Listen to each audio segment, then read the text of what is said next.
World Champions of Baseball. The Philadelphia Eagles are Super Bowl champions. Eagles fans everywhere, this is for you. Now entering the game for Philly Pressbox Radio, Bill Furman and Jim Chet Chesko. It's Wednesday, April 23rd, 2025, and the Philadelphia Eagles are still Super Bowl champions. Welcome to the Philly Pressbox Radio Roundtable, brought to you by the Irish Rover Station House in Langhorne, PA, Cavs, Philly Tailgates, and the STT Sports Network. I'm Bill Furman. I'll be your host tonight, along with my partner, Jim Chet Chesko. Chet, the NFL Draft is this weekend, starting tomorrow night with round one. What will the Eagles do? That seems to be a big question. It's still early, but the Phillies are showing some chinks in the armor, as they say. Only 25 games in. We'll find out if you're worried about that. The Flyer season has ended, and Rick Tocchet has been let go in Vancouver, so let those rumors begin. Daggum, we still have plenty to talk about in Philly sports, even here in the end of April. Yeah, well, not a whole lot to discuss regarding the Flyers or Sixers this week. The Flyers let go some assistant coaches. That's about it. No playoff games, certainly. But yeah, we do have an NFL draft coming up. We'll talk about that. And yeah, some concerns about the Phillies in recent days. Absolutely. But we have some great guests to talk about all that tonight, making return visits to Philly Pressbox Radio, and Phillies Director of Fun and Games, John Brazer, and our NFL draft guru, Mark Eckel, coming back. Yes, we will get you all set for the Thursday through Saturday draft in the second half of our show this evening. Eckel to help with that, but we need to talk Phillies baseball first, Bill. Let's do that. Well, let's welcome the guy with the coolest job title on the planet. I don't care what they say. The Phillies Director of Fun and Games, John Brazer. John, welcome back. We lost John. John, come back to us. We lost John temporarily. So John was sitting there waiting for us. He was. And all of a sudden he's gone. So while we're waiting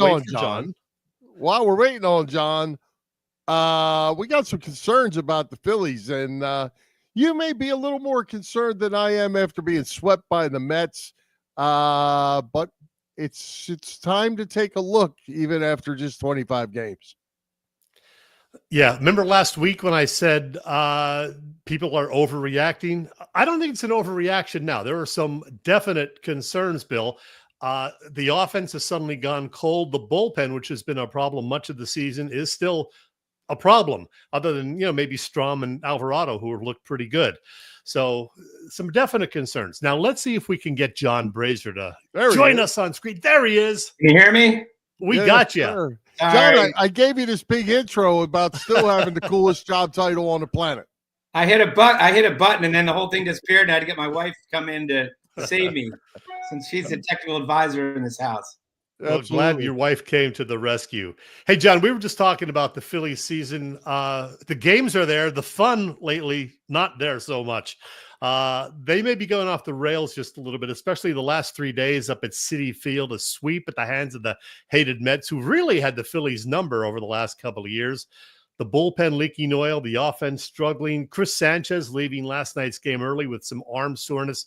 They hope he's okay. But let's talk first about the pen. Other than Alvarado and Strom, these guys have really struggled quite a bit. Do they have enough talent, you think, in the bullpen to turn this around? Well, we'll see, because we were supposed to have a bunch of things. I mean, obviously, you're right. Strom and Alvarado have been good. Kerkering, it's still early, right? But we're starting to get a month in, and Kerkering's having some issues. So hopefully we can get him.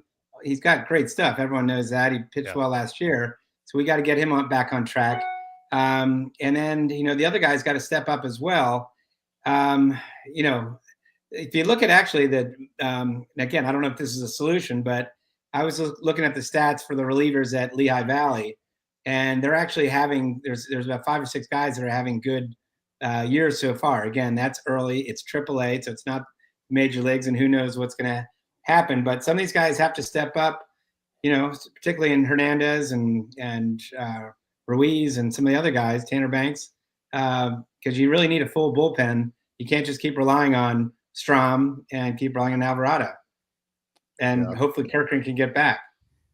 And then obviously I left the elephant out of the room, but obviously Romano, we got to get him squared away because, obviously he got the loss today. He hasn't been pitching well. He gave up 6 runs when we barely held on to with the Marlins. But we got to get him right. And again, he's coming off an injury. We got to get going. But it's not just the bullpen. It's the starting pitching. Even when they're pitching well, they're giving up home runs. Aaron Nola, obviously he'd be the first one to tell you he's having a tough start, giving up way too many home run balls. And then the hitting, the situational hitting. I mean, just today we left the bases loaded twice. And then we also had an opportunity in the 10th inning to, build on the 1-run lead, and we didn't. So we need to start doing that because other teams are doing that, and that's why we're on a 4-game losing streak. Well, John, we talked about this actually last week on our show. It seemed like the Phils had a little different approach this year where they were pulling the starters, maybe let's call it, say, 60 or 70 pitches last year. This year, early, stretching them out more into the 90s. Was that maybe because the bullpen kind of broke down toward the end of last year? So the strength supposedly being the starters to stretch them out a little earlier this year? You're going in and out a little bit, so I had a tough time catching exactly the question. Can you repeat that? Are they stretching the starters out a little bit earlier this time around this year as compared to last year? It seems like they're in the 90s pitches now versus 60 or 70 at this time last year. Yeah, I think they are stretching it out, and probably your guess is right that we're trying to win games, and if we, the less we can, the way the bullpen's playing, the more we can get our starters to go deeper, the less chance there is to, give up a lead or at least stay in the game. So I think and we have the guys. I mean, I think last year we might have been first in the league as far as innings pitched by the starters. So we had guys going deeper, but you're right. It's a little earlier this year. We're going deeper earlier, and I think a lot of it's because the uncertainty in the bullpen. Well, on the plus side, Alec Boehm, who had a horrible start to the season, has now hit, I think, 8 in a row. He's looking really good. Bryson Stott has settled into the leadoff spot. He got the day off today, at least as far as at the start of the game. He's got his average up above 300. Do you like Stott in the leadoff spot, which allows Schwarber to drop down to the cleanup spot and give Harper some protection? Yeah, I do. I've always thought Stott was a good. I mean, he struggled last year, but this year, I mean, the way he's, when he's going, he sees a lot of pitches.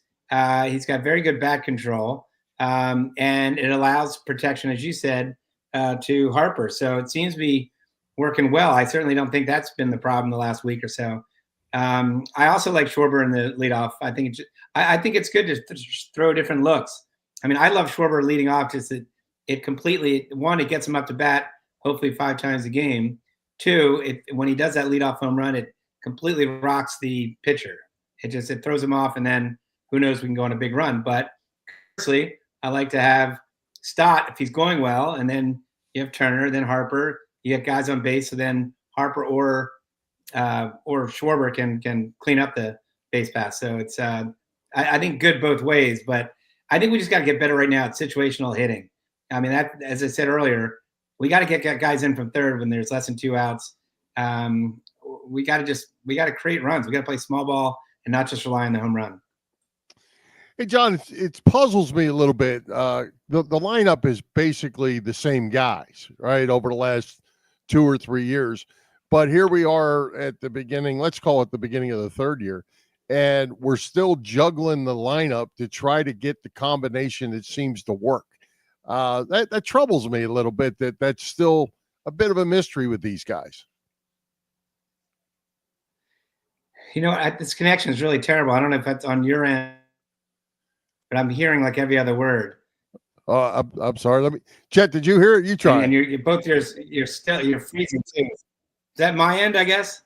It might be your end. Yeah. Bill was asking about the lineup, that we're still not settled on a lineup, basically 3 years into this Thompson regime. Is that a concern? Guys, I can't hear anything. It's getting like every other word, if not, if Uh-oh. that. Uh-oh. No, I don't know what's. And again, you guys are freezing. Yeah. Let me try it again. See if this works a little bit better on this end. Well, can you hear me at all now, John? No? I don't think so. I think we I lost can't you, hear John. anything. You know what, John? My suggestion would be hang up or disconnect and try to reconnect. And, if your wife needs to help you with that, call her again. But yeah, You want me to log off? Yeah. Come on, Try it go out again. and come back in a minute. Thanks. All right. That's a shame, man. Yeah, it is. I have lots more to talk about with John, including Me some too. great promotions that are coming up. But he's got a story that he's going to tell. I made sure to remind him to tell that story. So hopefully that will be the case. But yeah, a lot of great promotions coming up the ballpark, Bill. They have the dollar dog nights. Well, no, they don't. They got rid of that in favor of the 2-for-1 Phillies Franks. So now they're 2 for $5. You got fireworks coming up. You got some bobbleheads this year. There are some events for kids under 14 and some giveaways on that end. I'll be at one of the bobblehead nights for sure. That's coming up in mid-May. Who so is we're the going to talk bobblehead night? with John about that. I love bobbleheads. Who's the bobblehead giveaway? Zach Wheeler, they have a bobblehead. And then nice. later in the season, there's another one, JT Real Muto, a bobblehead. That was an addition that wasn't on the original schedule. So we're going to ask him about that. I think they even have a pickleball night this year, Bill. You ever play pickleball? No, I haven't. No, I haven't either, but it's all the rage, apparently. I know nothing about pickleball other than one of the champions, like one of the best pickleball players, supposedly, this was last year, is that Nick Foles. He's like a world champion pickleball player. Who knew? How about that? Who knew? I did not know that. So, hey, I want to bounce back to my question with John in case we don't get him. We'll repeat it if we do. But what do you think about this lineup thing? That, same guys, basically, right? Yeah. But we can't seem to find how we want to place them in the order, and we can't seem to get the right combination that can drive in runs and do the thing small ball like John's saying. I don't think it's a huge concern, to be honest. I bet you 2/3 of the teams around baseball have that same issue, that they're always, mixing things up and just trying to get the best possible lineup. But then guys go into slumps. I mean, look at the Phillies this year. Schwarber got off to a great start. Castellanos was hot for a while. Now Castellanos slumping a bit. He did get the big hit in the 10th inning today. Didn't win them the game, obviously. Schwarber has cooled off. Bryce Harper was 1 for 11 in this series up at Citi Field. At the same time, Bohm and Stott have gotten hot, like we said. So you just that's why it's a long season. That's why you can't get too crazy. John, are we any better? What do you think? Hey, John. Any better? Sorry. No? Can you hear us? Same thing. I can barely hear you guys. Sorry. Oh, no. I'll tell you what, John. You tell us about some of the promotions coming up because I know you know all about the. Yes. Tell us about the promotions that are on the schedule. Phillies promotions, okay? I'm going to put one up on the board. You tell me. Go ahead. Talk about that, John. He can't hear you. Can you talk at all about the promotions? Yeah, guys, I can't see or hear you. Ah, no. You're going in and out as if it's a really bad connection. That's a shame. That's a shame, John. We will have to try this another time then. Okay? No worries. No worries. Thanks, John. Well, Bill, stuff happens, man. Yeah. Hey, technical stuff. Who knows, right? Yeah. So now what we're going to do is change this to the 2-person, and that's us. So do you have a list of those? I mean, you kind of. I do. I want to tell you about some of the promotions that are coming up at the ballpark this year. You got an Aaron Nola jersey giveaway on Saturday, May 3rd. And I think I could put something up to that effect. I believe this is for kids 14 and under. Yeah, children 14 and under get an Aaron Nola jersey. That's a cool gift. Even though Nola is not having a great year, he's 0-5. Hopefully he'll have a win by the time that comes up. He's only got one more shot, I believe, because that's a Saturday, May 3rd, that is happening. Another one is the one that I showed a little earlier, the Zach Wheeler bobble figurine, May 16th. The Pirates in town for that one. I will be there for that, Bill. People still love bobbleheads. At least some of them do. You're a bobblehead guy, are you not? I have some, but it's a select few. I'm not. I don't have a rack of them like some people I know. Robbie wants an Aaron Nola jersey. I think. I don't know. Absolutely. Well, Robbie, she can get in there 14 and under. Well, the Zach Wheeler one is for everybody. Right. So, yeah, she can get the bobblehead. And then there's a JT bobblehead night giveaway later in the summer. And one thing we really should talk about, in addition to fireworks nights, which are always still popular, is in early August, Bill, we haven't talked about this, even though it was announced like a month and a half ago.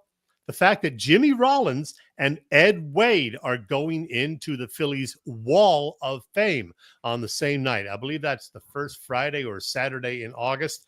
You would think I'd be smart enough and write the date down. Let's see, August 1st. Okay. So, yeah, Jimmy Rollins and Ed Wade both going into the Hall of Fame. Rollins, I guess, other than Pat Burrell, is going to be the first of that great team group from 06 to 11 to be going into the Hall. So what do you think about those two, Jimmy Rollins and Ed Wade? Yeah, I think it's good. And I like that they're, I don't know what the order, if the order really matters, but I like that Jimmy will be by himself.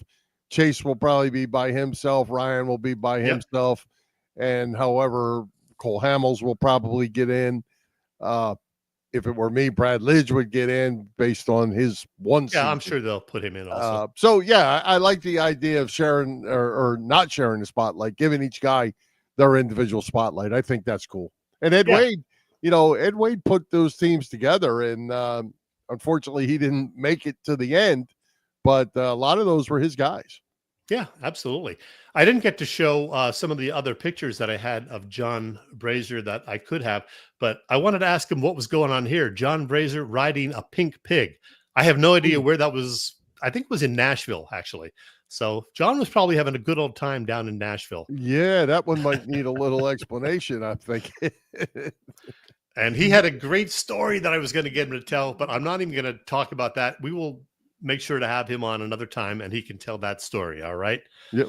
So, hey, let's get back to the present day Phillies for just a few minutes. You mentioned Aaron Nola, the struggles that Nola's going through. Kind of really interesting, Chet. I mean, he can't keep the ball in the ballpark. When the ball is in the ballpark, he pitches pretty well, but he's giving up home runs like he's handing out candy. It's not a good thing. And this isn't the first year that's happened to him. No, and he never seems to get run. Well, actually, last year he did get a lot of run support. This year he's not getting it. It seems to be maybe an every other year kind of thing. But the good thing is most of the time when he gives up home runs, they are solo home runs. The other night, for example, he gave up the 2 solo home runs. He had only given up 2 runs through 6 innings. Looked like he was going to leave, having had a quality start. But because the bullpen has been so bad, they had to bring him out for the 7th inning. Wouldn't you know, a couple of guys get on base.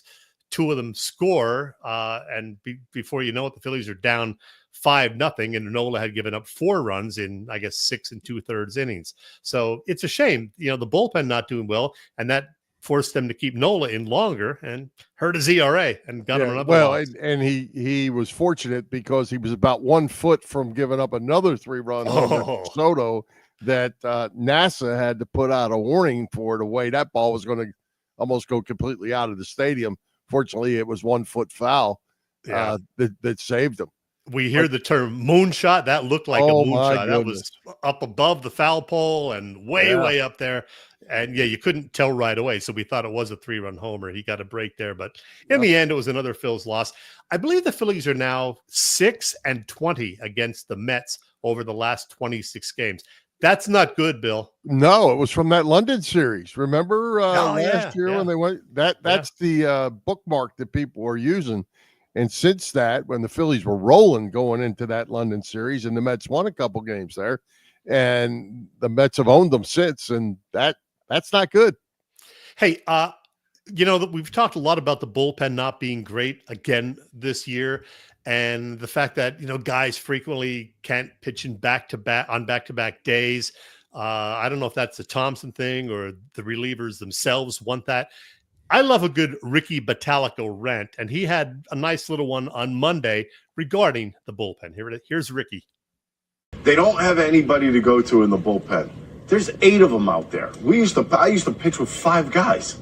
5. If we had 6, we were like jumping up and down. And you're jubilation. Yeah. And it was like, okay, I'm ready. That's how you went into play. I feel like today's game is like, if they go 2 days in a row, we got to give them a good breather after. This is a bunch of garbage. Pitch them. Yeah. Oh, very good. Well, hey, PJ put this up, and I was going to bring this up and ask John about it. It's a good question. They should have paid Hoffman. I mean, that's the easy out right now. It was a $10 million a year deal, I believe, that Hoffman got, 10 or 11 million. He's pitching really well. They can certainly use him. Not the Phillies' MO to pay a reliever that kind of money, and maybe they're paying the price for that. Yeah, but who knew, Hoffman was going to have this kind of a season. They didn't want to give him that kind of money. So I'm not going to kill them for that. But at the same time, they only brought in really Jordan Romano among so-called quality relievers. These other guys, like Joe Ross and whoever else, Hernandez, who they just added at the start of the season, they're kind of journeymen. So it's a concern, though. It's a concern. I got to admit, I'm a little worried, Bill. Harper and Real Muto and Schwarber not getting any younger. So right. Well, I always like to say it's not hitting season yet. The weather hasn't warmed up like it needs to. Hitting season will come. Hopefully they'll bounce back and get it together. But as I said when we made our predictions a few weeks ago, I'm not in love with this team. Yeah, I know. I'm really not. And I think they'll be okay. I don't know. The West is playing good ball. You could get yourself in trouble. You could finish second in the East and not be good enough. Yep. So, we're gonna have to keep an eye on it, as we surely will. All right, let's move along, Bill. Let's go. As you know by now, Philly Pressbox Radio is part of the STT Sports Network, as in Set the Trends. It's a network set up by our pal Phil Stifle, host of the terrific Trending in the AM show that you can find every weekday morning on the STT Sports Network YouTube channel. Check out Phil. Be sure to subscribe to the channel. Phil's show is on there. So is ours. Yep. You can find Philly Pressbox Radio there in addition to our own YouTube channel and on our Facebook page. Again, it's the STT Sports Network, setting the trends for what sports talk should be. And Chet, while we're talking about that, tell us what's going on over at the Irish Rover Station House. The Irish Rover, Bill, in beautiful Langhorne, Pennsylvania. By now the Irish Rover always has 24 beers on tap, served up by a terrific group of bartenders, and a full menu of delicious food choices. Weekly staples include a meatloaf dinner for $11.95 every Tuesday. That's an amazing deal. Wednesdays, not only trivia nights, but a night you can get a prime rib dinner for $19.95, and the Rover's signature martini for $5. Also at the Rover, Thursdays bring a couple of different killer burgers from which to choose. And in the evening Thursday, $9 wings and a $5 giant Stella pour. Plus dinner specials Thursday through Sunday. Happy hour deals Monday through Friday. Live music most Saturday nights. This week, Meshed Up provides the tunes. And Sunday, they have a $5 Sunday Fun Day menu. What else? Oh, yeah, the Paint and Sip event is happening on Tuesday, the 29th. That's always a good event, and it pretty much sells out every single time. So get your tickets now. The Irish Rover is on Bellevue Avenue in Langhorne and on the web at irishroverstationhouse.com. Hey, Whitey man, I miss you. When I listen to the Phillies. Hi. I'm singer-songwriter and diehard Phillies fan Chuck Brodsky, and you're watching Bill and Chet knock it out of the park on Philly Pressbox Radio. Go Phils. Go Chuck. I like that. That's a good one. Hey, Chet, quick Flyers question regarding Vancouver not renewing the contract of head coach Rick Tocchet. Now today we learned that the Flyers cleaned house. The assistant coaches are gone completely. Is Tocchet the guy? Is the search over? And frankly, do you care? I do care. Regarding Tocchet, though, I have no idea. Is he a good coach? I honestly don't know. I looked up his one-loss record for his 3 NHL coaching jobs, and he was actually under 500 in 2 of them at both Tampa Bay and Arizona. But over his 2.5 seasons guiding the Canucks, he was pretty decent. 108, 65, and 27, though his Vancouver team made the playoffs only after the 2023-24 season and got eliminated in the Western Conference semifinals. But he did win the Jack Adams Coach of the Year award in 2023-24. This year, the Canucks were competitive, but just missed the playoffs by, I think, 6 or 7 points in the West. Some reports do have Tocchet as the front runner for the Flyers job now, but the team has been mum about the coaching search. So we don't know if, he's a candidate. Brad Shaw might get serious consideration. But we do know, as you said, that they got rid of Rocky Thompson, who guided the power play the last 3 years and didn't do a very good job because the power play basically still stunk. It was down near the bottom all 3 seasons. But it wasn't the bottom. They went from like 32nd to 30th. Yeah, exactly. So not good. They were like 15%, I think, this season, up from 12.5% on the power play last year. Not good. No. And, the same question will come up if they do hire Tocchet is, back to the good old boys, back to the Flyers system and blah, blah, blah. And, but who do you get if you go outside? I don't know, Bill. I haven't surveyed, what's out there. We put up a bunch of candidates a few weeks ago. I don't know if any of those guys have gotten jobs yet. I don't know. We're going to wait for Jonesy and Brazer to make the announcement in hopefully, a couple of weeks at the most and see who will be the next coach. All right. Hey, before we dive into the NFL draft, tell me what could be better than a summer of Phillies baseball and tailgating with the best tailgaters in Philadelphia, Bob Cavanaugh and the gang at Cavs Philly Tailgates. Yes. Cavs Philly Tailgates has been cooking up a terrific catering business for some 35 years now. Known best for their tailgate parties, Cavs is a 3-time winner of Philly Tailgates, Jack Daniel's Great American Tailgate Party Contest, and a past winner of the Philly Daily News Tailgate Award. Cavs also does corporate events, parties, you name it. Of course, Cav hosts tailgate parties before all Eagles games outside the link, and there will be various tailgates outside Citizens Bank Park this summer as well. Check this out. There's one before the big Phillies Mets battle on June 21st, Saturday, June 21st, and another before a Phillies Orioles game with a busload or two of folks from Baltimore joining in the fun. How about that? That'll be coming up in early August. Yeah, August 6th, it looks like.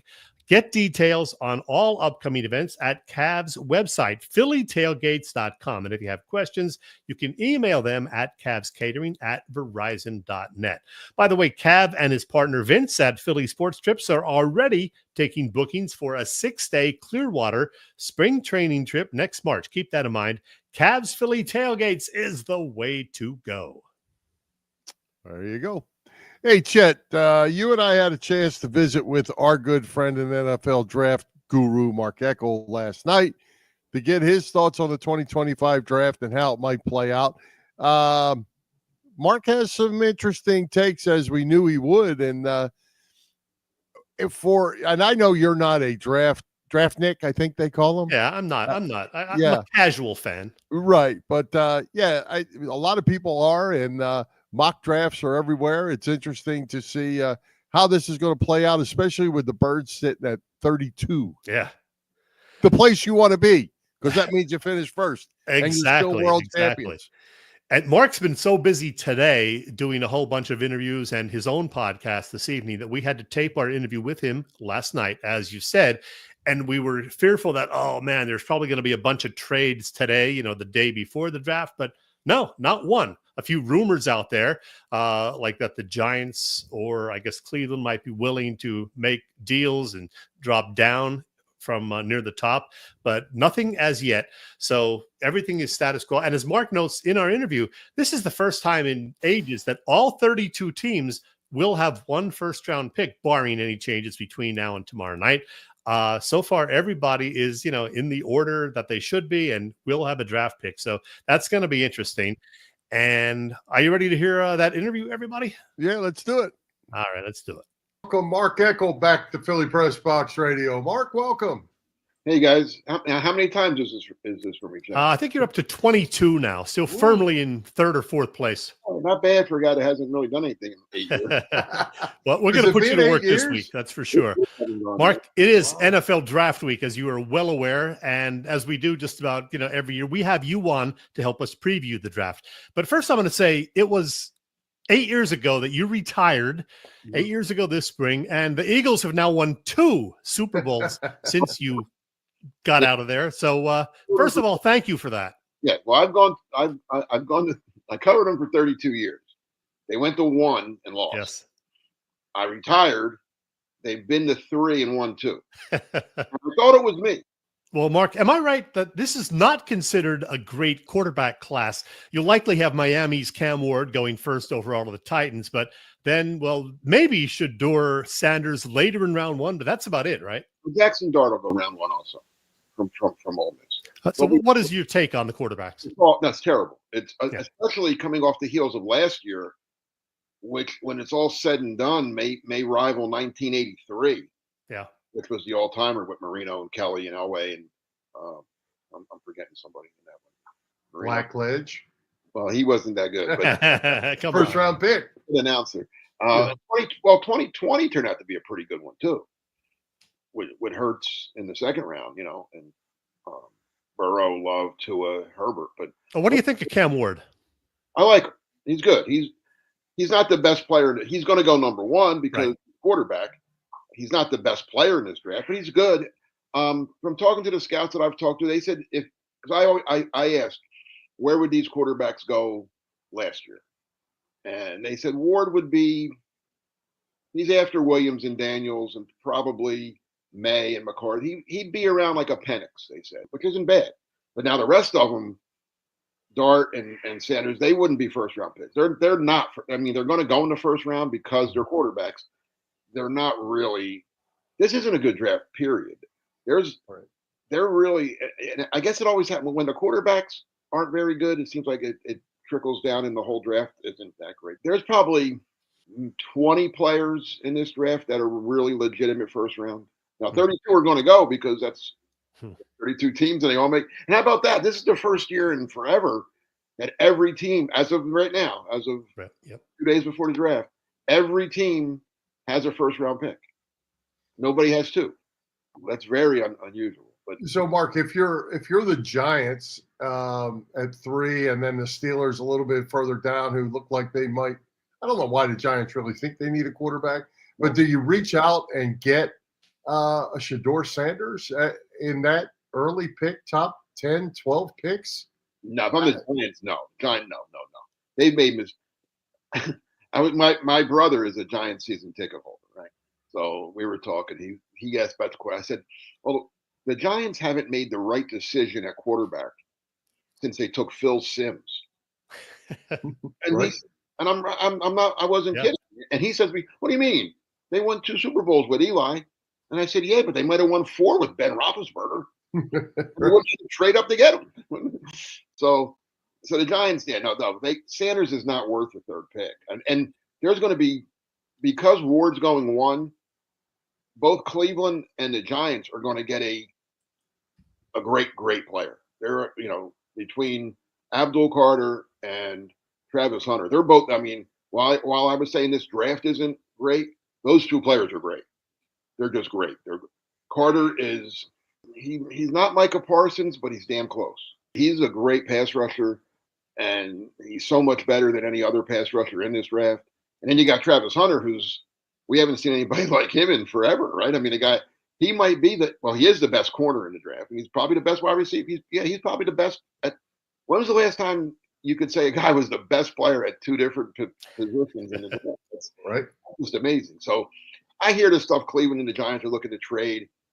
I guess if somebody like just blew him away with like a multiple first rounds and players and whatever, like a Herschel Walker type trade going way back again, maybe you think about it. But just take the two great players. I don't know what Cleveland. It sounds like Cleveland's going to take Hunter, and then the Giants will get Carter. But either way, they're both getting great players. Well, Mark, I know you're not a huge Penn State fan, so it's nice to hear you say some kind words about Abdul Carter. They got another guy who's going to go in the top 10 or at least top 15. That would be tight end Tyler Warren. Do you think both Carter and Warren are sure things as far as being good pros? Oh, they're two of the best players. I think Warren's top 5. Yeah. I mean, I had a scout tell me people are comparing him to Kelsey. And he says, I don't see Kelsey. I see Gronk. That's a hell of a compliment. Yeah. So, yeah. Warren, because Warren, I mean, he can block too. He's just not a great. Tight ends today are mostly like big wide receivers, glorified wide receivers that they get in the way a little. No, this kid is for real. He can do everything. So no, I don't hate Penn State players, Chad. I just hate the university. I understand. I wanted to jump back to quarterbacks just for a second, where we have the couple local guys, Will Howard and Kyle McCord. You see them getting picked maybe middle rounds? Where do you see both of them guys going? Oh, they'll go. Howard's interesting. Where's he? I didn't realize he was local. Where's he from? He's downtown. Okay. Yeah. Yeah, he could go. I mean, he won a national title, didn't he? That's always a good little thing to put on a resume. And he set all the records at Kansas State before they cut him loose, and Ohio State picked him up, and he wins a national championship. I mean, he certainly has the resume. I mean, he's again bringing up Penn State. Sean Clifford went 5th round a couple years ago. I think Howard's better than that, so I could see Howard going like late 3rd, early middle 4th. McCord from Syracuse, maybe a little bit after. I would put him a little bit after Howard. That's just me. Some people might like him better, but yeah, I see both of them going. Oh, they'll both definitely get drafted. Probably, like I said, probably 4th. Well, a lot of Dallas fans, no doubt, are wondering what the Cowboys might do with the 12th overall pick, but screw them. We don't care. We don't talk about the Cowboys. I don't know. That's a team I'm a little confused. I do want to ask you, though, about another NFC East team, the Washington Commanders. They were maybe the surprise team of the league this past season, making it to the NFC Championship game where the Eagles gave them that drubbing, of course. But they don't pick till very late in round 1, number 29, just 5 picks overall in the entire draft. But are the Commanders legit, do you think? And what do they need to do to become a true contender again the next couple of years? Get a little better on defense. And I think they will, because they have I like Dan Quinn. I always have. I think he's a very good coach, very good defensive coach. I mean, he took the bad rap for losing that Super Bowl when they were up 28-3. But hell, he got Atlanta to the Super Bowl. I mean, I haven't seen Atlanta come close to the Super Bowl since they got rid of him. So that says something. No, Washington, they're legit. They got a great quarterback in Daniels, who I loved last year. They have some good pieces. They made a trade. That's why they don't have them picks. They made a couple of trades. They got the big left tackle from Houston, Tunsil. They need to get better on defense. And I think Quinn will make them better on defense. He has to add some players now. So I would think they're picking 29. Yeah. I think they got to take the best defensive player available, whether it's a corner, whether it's a defensive lineman. Hey, Mark, the success that Howie Roseman's had over the last handful of years has been pretty spectacular, I guess is the right word. But is that really the blueprint, or should it be the blueprint to work from the trenches out? And I take, for example, we mentioned Dallas. They have Michael Parsons, who's a tremendous player, but he just doesn't have the pieces around him. And it looks like in a lot of these mock drafts that the edge, it seems to be a rush on edge players in the early, say, top 15 picks. Yeah, I mean, I don't like these edge. I know there's a lot of them being mentioned. There's only, other than Carter, the only one I personally really like is Mike Green from Marshall. He's on my list to talk to you about. Go ahead. Him a lot. I saw, I watched that conference a little bit because of Coastal Carolina being in it in the Sun Belt. That's better football than people realize. He played against some good teams, and he had 17 sacks. And I believe they played Ohio State, right, Marshall, last year? And he had a pretty good game against them. So he's legit, Mike Green. Now I forgot what you originally asked. About working from the trenches out. Yeah. No, You got to have a quarterback. I don't care about trenches. Listen, I don't want to. Howie's done great. There's nobody won 2 Super Bowl. How can you not say anything bad about him anymore? But they kind of got lucky with Jalen Hurts, right? Let's be honest. When they took him, they didn't know what they were trying to get Deshaun Watson, right? They were in the middle of Watson. Glad that didn't work out. If Watson said, "Yeah, I want to go to Philly," they might have had him, and they would have given up a ton to get him. And then they wouldn't have had all these good players that they drafted because Cleveland would have had their picks, or no, Houston would have had their picks. I'm sorry, Houston would have had their picks, and they'd be stuck with Watson, and Hurts would be somewhere else. So, they a little fortunate there. But yeah, first of all, you got to have a quarterback. I don't care how good you are, how good your line. The way the NFL is today, the days of Trent Dilfer just managing the offense and letting the defense dominate and win a Super Bowl like Baltimore did back in '99 or whatever year it was, 2000. I forget what year it was. They're all kind of blank. That's not going to happen anymore. You got to have a legit quarterback. And if you look back, I mean, since Brady, Manning, Hurts, Mahomes, bad quarterbacks aren't winning Super Bowls anymore. So that's number one. But then you got to protect them. So yeah, you do need a good offensive line, and the Eagles have been very, very good on the offensive line for a long time. They've been good on the offensive lines. Mark, I remember back in the day, you used to reference Walter football quite a lot. And I have up right here their latest mock draft for most of round 1, the first 16 picks, and then a few of the latter round picks from the likes of the Commanders and the Eagles. So they have Josh Simmons. But look at these names. Who are some of these guys that you really, really like in round 1? Well, we'll start offense, right? Well, obviously I like Ward. I told you I love Warren. I like Ted McMillan from Arizona, the wide receiver. I like him a lot. He's a real good player, and there's a big drop off, I think, from him to the next wide receiver. I know you talk about the kid Golden from Texas or the kid from Ohio State. They're both okay. McMillan, I think, will be a true number 1 wide receiver. So I like him. Campbell, the LSU tackle, is the best offensive lineman in the draft. There's a couple good tight ends now. Warren's very, very, very good, obviously. But I like Loveland. He's a good tight end from Michigan. And Mason Taylor from LSU. I don't know if he's up here, but he's a very good tight. There could be 3 first-round tight ends, which is kind of rare. And then there's a couple other ones after that. Kid from Miami, Edwin Arroyo. He's not first round, but he's going to be a good tight end in the NFL. He'll be probably second round, maybe early third. And even this kid from Bowling Green, Fannin.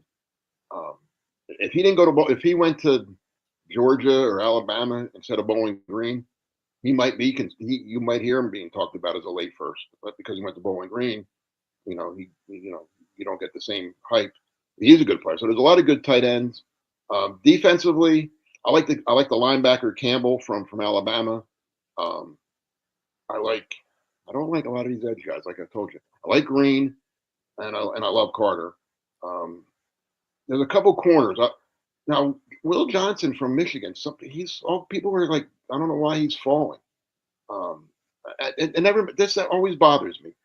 And I'll cite an Eagle example going way back because I'm old. I remember in 1995 when the college football season ended, Bobby Taylor of Notre Dame was considered the top cornerback in the draft. And then they did combines and whatever they did back then, pro day. I don't even think they did pro days then, but they did, workouts, whatever. And all of a sudden, Bobby wasn't the top corner. He was like 4 or 5 corners went ahead of him. The Eagles were fortunate to get him in the second round. When it was all said and done, Bobby Taylor was the best cornerback in that draft. Yeah. And again, it baffles me that these guys that really they know more football than I do, than we do. It's their job. They get paid handsomely to do it. Watch football. Watch them play football. Watch what they did in big games and bowl games, and I don't care what they did in private workouts and what they did at the combine. That bothers me. Like there's this kid this year who I'm going to tell you guys I don't like. Is this Stewart from Texas A&M? Now he looks the part. He's like 280 and he ran a 4 something, and everyone's raving about him. Oh my God, what an athlete. Okay, I'm not going to deny any of that. The man played 3 years of college football and he totaled in 3 years 4.5 sacks. If he only got 4.5 sacks in 3 years of college, you think he's going to get 10 in the pros? It doesn't happen. I mean, just because you're a great athlete doesn't make you a great football player. Because, I mean, this doesn't add. But guess what? Somebody's going to take him in the first round. Hey, Mark, you skipped over a guy, and he happens to be an edge, who happens to be my most intriguing guy in the draft because I saw the Georgia-Clemson game. I was there in the kickoff classic when Georgia put it to Clemson. And Jalen Walker was unblockable in that game. Now, I didn't see him, 10 times during the season, but he was a man among boys in that game. And I see on Chet's chart he just had up there, showed him going about 8, I think it was. 8. Yeah. How good is Jalen Walker? Well, I don't think he's an edge, though, in the pros. He's only 6'1". Yeah. That's 6'1's kind of small to play edge in the NFL. I think he's a linebacker in the NFL. I think you put him at, weak side linebacker, and let him turn him loose that way. I mean, I overlooked him. I'm sorry. He's a good, he's good. He's very good. But I don't think you can put him at edge, though. I think you got to put him, if you're playing a 4-3, you put him outside. If you're playing in a 3-4, you probably put him inside. But he can play. Last question from me about the draft. We always ask you for a couple of mid-round picks, maybe 3rd or 4th round, who are kind of sleepers, who will have a really, really good NFL career, even though they're not drafted in the 1st or 2nd round. I'm going to give you one on each side of the ball. On offense, Bishal Tootin, the running back from Virginia Tech. He's just fast. I mean, he can run. He can really, really run. Now, he's not going to be a 25 carry a game back in the NFL because he's not that big. He's, size limited, but he's going to be an exciting home run hitter kind of player. If you like speed, he's your guy. I think he clocked the fast. I'm sure he had the fastest time of any of the backs. So yeah, I kind of like him. And then on defense, the guy down again. I'm maybe a little biased now, living in South Carolina, but I like Demetrius Knight, a linebacker from South Carolina. He's an old school middle linebacker. Good player. Yeah, he's an old school, and that's what he's not the most athletic. He doesn't run. He's the opposite of Bishop. He's the kind of guy that probably didn't test well at all these things, right? But he plays football. He's a tough, old school. When he hits you, you know you got hit, and you probably have to take him out on passing downs. So he's probably just a 2-down player, but he can play. He's a good football player. He's a perfect old school 4-3 middle linebacker, kind of like a Jeremiah Trotter was. Maybe not quite that good, because Trotter turned out to be a all-pro player, but in college, kind of similar. You didn't ask me who Eagles were going to draft. Well, go ahead. Who do you think they're going to draft? 32. 32. I think they're going to try to move up. I really do. Okay. But I'm going to give you a surprise name if they stay at 32. And that's that Mason Taylor, the tight end from LSU. Yeah. Looks like they're looking. I mean, looks like Dallas Goedert's maybe might not be here. We don't know, right? Still don't know. Right. So Mason Taylor would be. I also think they could go off if they move up. They might go. They might try to move up and get Loveland, the tight end from Michigan. Really. Yeah. I don't know how far they would have to probably get ahead of the Chargers and Harbaugh, who coaches in college. But I don't think that the Eagles. People say Eagles might trade back. I don't think they'll do that because they don't need extra picks, right? They have 8 this year and 12 next year. Right. No, that makes no sense. But I could see them trying to move up, using some of those extra picks and moving up and getting like a Loveland or an off. I still think they might go offensive line. Lane Johnson says he's going to play forever, but they could use a good backup tackle who eventually takes over for Lane. Mark, one final question for me. With the success of Saquon Barkley and Derrick Henry, just the name too, does the philosophy change any to make to go back to running the football a little bit more? And does Ashton Jeanty fit in there to become a 6, 7, 8, 9, 10 pick? Yes to both of those. I think teams are going to run more, just because. Listen, it's a copycat league, right? Always has. So yeah, the Eagles win a Super Bowl. They win it because Barkley ran for 2,000 yards, and that doesn't mean Gentry's going to come in and run for 2,000 yards wherever he goes. Or I like the kid Hampton from North Carolina. Also, he's going to be a first-round pick. Mm-hmm. But you see more teams like Green Bay ran the ball more than they ever have before with Josh Jacobs. Well, you mentioned Derrick Henry. And it's funny, those 3 backs, are all free agents last year. Barkley, Jacobs, and Henry. They all left really bad teams. Tennessee, obviously the worst team in football. They have the first pick. The Giants, the worst team in the NFC. They have the third pick. And the Raiders have the sixth pick. So three pretty bad teams. And they went to 3 playoff teams and the Super Bowl champion. So that tells you something right there, right? But see, I look at it this way with Barkley and the Eagles. Barkley didn't save the Eagles. The Eagles saved Barkley. Barkley could have stayed on the Giants. He could have re-signed. He wanted to stay with the Giants, right? That's what he said. He wanted to stay. The Giants would have gave him the money and kept him. He would have still been Saquon Barkley. He would have still been a great running back, but his team would have still won 5 games. You know, it was the best thing to happen to him was going to a team that's all they needed. They had the quarterback. They had a great receivers. They had a great offensive line. Now you plug him in and bang, 2,000 yards, right? You know, Jacobs goes from the Raiders. Raiders are awful. They've always been awful. He goes to the Packers. Pretty good offensive line, good quarterback. And he doesn't go for 2,000, but he runs it for whatever many yards and takes them to the playoffs. So, yeah, you can't just take a running back and put him on a bad team and think, okay, now we're good. You need other things. Okay, Mark, I do have one final question, not draft related, but because you write for the Packer Report, those Packers last month proposed a rules change that would essentially ban the tush push or the, brotherly shove, as we like to call it in the Philly area also. It was tabled at that time, but may go to a vote next month. What is the Mark Eckel take on the play and the proposed ban? Don't care, really, to be honest. I think the Packers are the team. I don't think this was. I'm not a conspiracy theorist by law. I mean, I don't think Oswald acted alone, but that's another story. I think they picked. I think a lot of teams. Obviously, it was 16-16, right, when they voted the first time. So obviously, there's 15 other teams that wanted it banned, but the Packers are the only team that doesn't have a quote unquote owner. So they say, okay, we'll let the Packers. You be the ones that put your name on it. And the guy that does it is Mark Murphy, who's their CEO, not the owner. And he's retiring. By the time this is voted on, he'll be retired. So they're like, yeah, okay, let's get the Packers to do it. Let's let Murphy do it. And he'll be out and nobody will care. And we can get this banned. And again, going back in the day, it used to be illegal because you couldn't push a player. Right? That's what they're saying. You can't.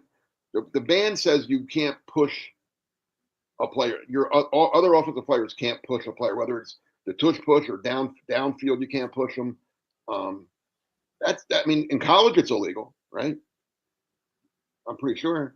Yeah. You can't run that play in college, right? So I don't. I mean, I think it's much to do about. I don't know. If they ban it. I think the Eagles will still be okay. I don't think the Eagles are going to go 8-9 next year because they banned the tush push. And if they don't ban it, then they're going to see. But you can't have what happened in that game where that guy kept jumping on the air over it. And there's got to be. That's what I think is going to happen. I don't think it's going to get quote unquote banned, but I think it may be altered some way. They're going to say, well, you could do this, but you can't do this, and the defense is allowed to do that, and they're going to come to an agreement. Let's say that. Okay. Here you go. All right. All right, Mark. We appreciate it. And stay safe. Enjoy Myrtle Beach. All right, guys. Take care. Always good stuff from Mark Eckel, Chet. Absolutely. And hey, a couple of things, Bill. You mentioned Mike Green during our chat with Mark. Yeah. That edge rusher out of Marshall happens to be one of the absolute favorite players in this year's draft of none other than Ray Didinger, who would love to see the Eagles somehow get him. Meanwhile, I was going to say about that. I've seen, I didn't know Ray said that, but I've seen some mocks where he was at 32 and the Eagles were getting him. I've also seen him up at like 12. Yeah, he's a mysterious kind of guy, maybe because he's from Marshall. Mm-hmm. And Ray Diddy, like you, also is a fan of Jalen Walker of Georgia, and says that if the Eagles stay at 32 and Walker is there, well, Ray would love to see the Birds add yet another Georgia star to their defense. I think the only way you get him is if you trade up. And let's talk about that for just a minute. We have a minute. What do you think about? We got 20 picks over the next 2 years. You can't sign them all, and you can't hit on all of them. They're in a perfect position to me to trade up if there's that guy they want. And everybody seems to kind of be pointing at tight end as an instant starter, but they got to build depth kind of everywhere, especially on the defense. They lost a lot in that defensive backfield. Yeah, having all of those picks, the 20 picks over, this draft and next year's is certainly nice. It gives you a lot of assets. And if you really want somebody in the first round this year, you can, give away or trade away 3 of those picks maybe and get somebody at 12 or 14 or whatever.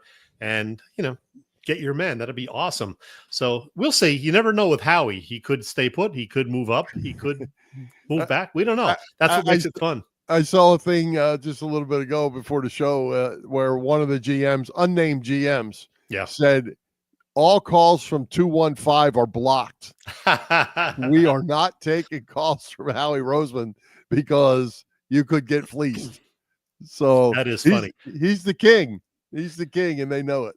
Hey, our buddy Joe Howe pointed something out, some sad news, the fact that Bears legend Steve McMichael passed away within the last couple of hours. He had been battling ALS for, I think, 4 or 5 years. Yeah. Another legend from that 1985 Bears team died today at age 67.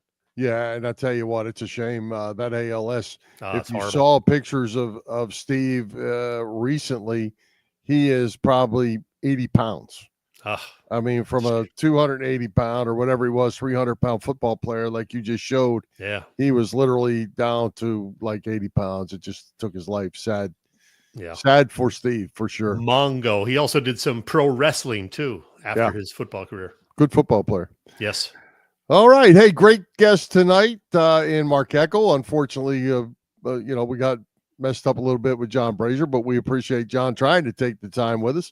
Who's coming to Philly Pressbox Radio next week? Well, first of all, I texted with John. He apologized. He said, it must have been something on his end. He wants to come back next month. So we're going to tape something with John next month. And you'll hear that Lenny Dykstra story that I mentioned, that I hinted at. Well, next week, Bill, the NFL draft will have been long over, but we will need to discuss how the Eagles did, what they did, and who better to help us with that than the guy that I just referenced, a legend who's been watching the Birds since, the days of Chuck Bednarik. Talking, of course, about Ray Didinger, the godfather of football, a Hall of Famer, and a 25-time visitor to our little program. Yeah, Ray Diddy. That's going to be terrific. And that will be terrific. And Ray can help us celebrate, Bill, because next Wednesday happens to be our 11th anniversary of Philly Pressbox Radio. Yeah, we did our very first show on that exact date, April 30th of 2014. How about that? Wow. And that's cool. And great to have Ray with us. And let me think now, Jet. With Brandon Graham retiring, I think we have 2, right? Is it Sean Couturier and Lane Johnson? Oh, from 2014. That are the only, I don't remember if Lane came in the draft right after we started the show or right before, but I think both of those were rookies in 2014 when we started. We had Kelsey, we had BG, and they're now retired. So I think there are only 2 players left from when we started our little show. We'll have to double check that, but that does sound right. Yep. Wrap it up, Bill. All right, let's do it. Thanks. Penn relays this weekend. Penn relays Thursday through Saturday in Philly. Big times at Franklin Field. Well, you better have your phone or radio with you because you're going to be watching the draft too. Yeah. Oh, yeah. Yeah. Let's thank tonight's special guest, John Brazer, Mark Eckel, our sponsors, the Irish Rover Station House. Oh, goodness. Cavs Philly Tailgates, PPCC 118 Raz Room. For Jim Chechesko, this is Bill Furman. We hope you enjoyed the show. We'll join Philly Pressbox Radio next Wednesday, April the 30th at 7 p.m.